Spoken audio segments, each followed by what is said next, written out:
আমরা দুইভাবে লোড পরিমাপ করে থাকি, একটি হচ্ছে কেভিএ রেটিংয়ে আর একটি হচ্ছে কিলোওয়াট রেটিংয়ে।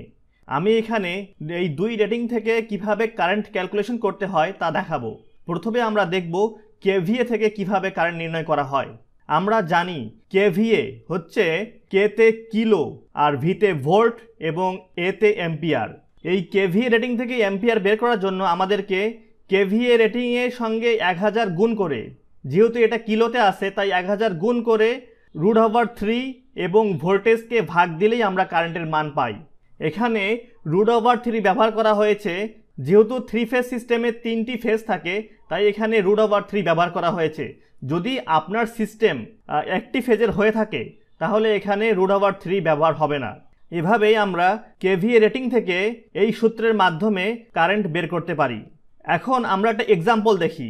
ধরুন একটি 150 কেভিএর 3 ফেজ ট্রান্সফরমার, যার ভোল্টেজ রেশিও হচ্ছে 1100 ভোল্ট থেকে 440 ভোল্ট। তাহলে আমাদের এখান থেকে বের করতে হবে এই ট্রান্সফরমারের সেকেন্ডারিতে কত অ্যাম্পিয়ারের কারেন্ট প্রবাহিত হবে। যদি আমরা কেভিএ থেকে অ্যাম্পিয়ার বের করার সূত্রে মান বসাই তাহলে আমরা পাবো 196.82 অ্যাম্পিয়ার। অর্থাৎ এই ট্রান্সফরমারের সেকেন্ডারিতে 196.82 অ্যাম্পিয়ার কারেন্ট প্রবাহিত হবে। এখন আমরা দেখব কিলোওয়াট।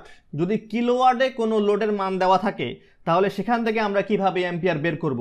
আমরা জানি যে কিলোওয়াট হচ্ছে কেতে হচ্ছে 1000 বা কিলো, যেটাকে বলি 1000, এবং ভোল্টেজ এবং অ্যাম্পিয়ার এবং কস থিটা যেটা হচ্ছে পাওয়ার ফ্যাক্টরের গুণফলই হচ্ছে কিলোওয়াট। সহজভাবে বলা যায় ভোল্টেজ, কারেন্ট এবং পাওয়ার ফ্যাক্টরের গুণফলই হচ্ছে ওয়াট, যেটাকে আমরা 1000 দিয়ে গুণ করলে কিলোওয়াট পাই। এই কিলোওয়াট রেটিং থেকে কারেন্ট বের করার জন্য আমাদেরকে উপরে কিলোওয়াটের রেটিংটা লিখতে হবে। যদি এখানে কিলোওয়াট থাকে তাহলে 1000 দিয়ে আমাদের ওই রেটিংটাকে গুণ করতে হবে। ওই কিলোওয়াট রেটিংকে √3 এবং ভোল্টেজ এবং পাওয়ার ফ্যাক্টর ভাগ দিলেই আমরা কারেন্টের মান পাই। এখানে অবশ্যই আপনাকে খেয়াল রাখতে হবে, যদি আপনার সিস্টেম 3 ফেজের হয় তাহলে অবশ্যই √3 দিয়ে ভাগ করতে হবে, আর যদি সিঙ্গেল ফেজ হয় তাহলে √3 দিয়ে ভাগ করার দরকার হবে না। এখন আমরা একটা এক্সাম্পল দেখি।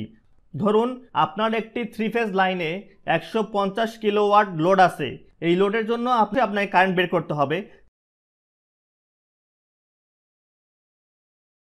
তাহলে আমরা উপরে সূত্রের মধ্যে যদি বসাই তাহলে আমরা এখান থেকে কারেন্ট পাবো 218.69 অ্যাম্পিয়ার।